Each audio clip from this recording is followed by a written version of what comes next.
बिना लहसुन और प्याज का मस्त मसालेदार राजमा मसाला जो कि एकदम बटरी और गाढ़ी गाढ़ी सी ग्रेवी बनेगी इसकी, बहुत ज़्यादा यम्मी लगता है ये।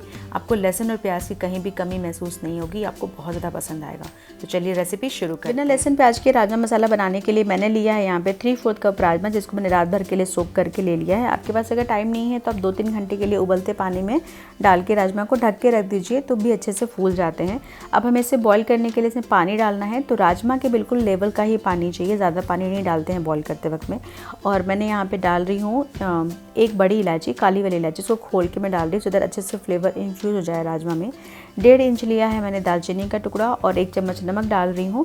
इसको डाल के हम ढक के बॉईल करने के रखेंगे। 3 से 4 सीटी आएगी तो ये बॉईल हो जाता है। आप चेक कर लेना, अगर आप नहीं देख रहे हैं कि अगर अच्छे से बॉईल हुआ है तो फिर 1-2 सीटी और लगा देना। बट 4 सीटी में मेरा राजमा अच्छे से बॉईल हो गया था। और मैंने यहाँ पे चित्रा राजमा यूज़ किया है, आप चाहें तो कश्मीरी राजमा भी यूज़ कर सकते हैं। इस रेसिपी से सेम टेस्ट आएगा। कढ़ाई में मैंने लिया है 3 बड़े चम्मच तेल ग्रेवी बनाने के लिए, और उसके पहले आपको दिखा रही हूँ 3 मीडियम साइज़ के टमाटर थे, और साथ में यहाँ पे 1 इंच जिंजर का टुकड़ा, जिसको मैंने मोटे मोटे टुकड़े में चॉप कर लिया। इसको मैं ब्लेंड करके प्यूरी बना लेना है, सो दैट सोचा कि मैं आपको पहले ही दिखा दूँ। तेल गर्म हो गया तो इसमें मैं डाल रही हूँ 1 तेज़पत्ता, 1 चम्मच जीरा, 3 लौंग, 4 से 5 काली मिर्चें। जीरा क्रैकल हो जाएगा तो मैं इसमें डाल रही हूँ 1 सूखी लाल मिर्च, और 2 इंच हम डालेंगे इसमें, उसके पहले हम डालेंगे आधा इंच जिंजर का टुकड़ा, जिसको मैंने बारीक चॉप कर लिया है, और 2 हरी मिर्चें बारीक चॉप कर ली हैं। जिंजर मैंने 2 जगह यूज़ किया है, प्यूरी में भी और यहाँ पे भी। और 2 चुटकी मैं डाल रही हूँ इसमें हींग। हींग बहुत ज़रूरी है, जब भी हम कोई रेसिपी बनाते हैं जिसमें अनियन गार्लिक नहीं है तो हींग का फ्लेवर बहुत अच्छा लगता है और ज़रूरी होता है डालना। साथ ही मैं इसमें डाल रही हूँ जो हमने पेस्ट बनाई थी, प्यूरी बनाई थी वो, और डाल के हम इसको भूनेंगे बहुत अच्छे से। और ये फटाफट भुन जाए उसके लिए मैं यहाँ पे 1 चम्मच नमक डाल रही हूँ। नमक हम 2 जगह यूज़ कर रहे हैं, एक बार हम राजमा बॉईल करते वक्त भी डालें और यहाँ पे भी डाल रहे हैं, तो नमक बहुत केयरफुली आपको डालना है। और जो बचा हुआ था प्यूरी ब्लेंडर में, वो मैं इसमें डाल रही हूँ और इसको अच्छे से भूनेंगे। अच्छा, एक चीज़ और, मैं यहाँ पे मस्टर्ड ऑयल यूज़ कर रही हूँ, आप चाहें तो कोई भी कुकिंग ऑयल यूज़ कर सकते हैं, लेकिन आप ट्राई करना एक बार मस्टर्ड ऑयल में राजमा बनाने के लिए, बहुत ही ऑसम टेस्ट आता है, बहुत ही मज़ेदार लगता है। मैं बीच में 1-2 बार चेक कर रही थी और अब मैंने देखा कि जो अच्छे से इसका पूरा मॉइस्चर था टमाटर का वो इवेपोरेट हो गया है, और ये बस हल्का सा तेल निकलना स्टार्ट हो गया है। बस इसी स्टेज पे हम इसमें सूखे मसाले, अपना पाउडर मसाला डाल देंगे, सो दैट मसाले हमारे जले ना। अदरवाइज़ क्या होता है कि हम जब पूरा भुनने के बाद डालते हैं सूखे मसाले, तो फिर से हमें पानी डाल के इसको भुनना पड़ता है। तो यहाँ मैंने 1 चम्मच डाल दिया था धनिया पाउडर, आधा चम्मच हल्दी पाउडर, आधा चम्मच कश्मीरी चिली पाउडर, आधा चम्मच डाल रही हूँ यहाँ पे छोले मसाले। छोले मसाले डाल के देखिएगा बहुत ही यम्मी टेस्ट आता है। आपके पास आपको मतलब ये डालेंगे तो आपको कोई राजमा मसाला वगैरह की कोई ज़रूरत नहीं है, बहुत ही अच्छा टेस्ट आता है। अच्छे से भून लेंगे, थोड़ा मसाला भून गया है हमारा, तो थोड़ा इसका फ्लेवर और अच्छा आए, थोड़ा और अच्छा अरोमा आए, उसके लिए हम डाल देंगे इसमें 1 चम्मच कसूरी मेथी, उसको हाथों में क्रश करके डालेंगे और अच्छे से मिक्स कर लेंगे। और देखिए तेल बिल्कुल अलग हो रहा है, बहुत ही अच्छी खुशबू आ रही थी इस टाइम पे। तो अच्छे से इसको मिक्स कर लेंगे, और मिक्स करने के बाद मतलब मसाला और तेल इतना गर्म है कि कसूरी मेथी तो फटाफट से भुन जाती है उसमें। और इसके बाद हम इसमें डालना है राजमा जो हमने बॉईल करके रखा हुआ है।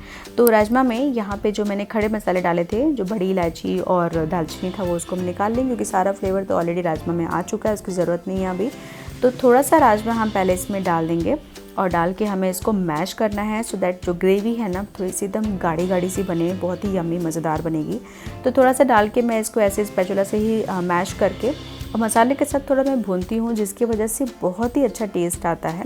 सिर्फ मैश नहीं करना है, मैश करके आप करीब बोल सकते हैं 1 से 1.5 मिनट इसको हम भूनेंगे इस मसाले के साथ राजमा को। उसके बाद से जो हमारा बचा हुआ राजमा है वो हम सारा इसमें डाल देंगे और डाल के अच्छे से मिक्स करेंगे हमारे मसाले और ग्रेवी के साथ में राजमा को। यहाँ पे थोड़ा सा लाइटिंग का इशू हो गया है, तो इग्नोर दैट। अब मैं यहाँ पे डाल रही हूँ गरम पानी। पानी कभी भी ठंडा नहीं डालना है हमें, राजमा या फिर छोले हम जब बनाते हैं तो हमेशा गर्म पानी ऐड करना है, सो दैट बहुत ही अच्छा टेस्ट और टेक्सचर आए। आप देख सकते हैं अभी ग्रेवी कितनी मस्त दिख रही है, बट आपको जितनी कंसिस्टेंसी रखनी है आप उतना पानी डालना।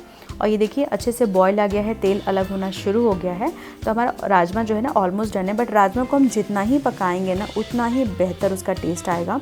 वैसे तो हमारा मसाला, राजमा, पानी सब कुछ कुकड है, पानी भी हमने बॉयल ही डाला है, बट स्टिल थोड़ा सा पकाना इसको ज़रूरी है। अब मैं यहाँ पे आधा चम्मच गरम मसाला, थोड़े से फ्रेश कटे हुई हरी धनिया, और ये एक जो स्टार ऑफ द रेसिपी है वो है एक टुकड़ा मैंने डाल दिया इसमें बटर का, जिससे बहुत ही यम्मी टेस्ट आता है।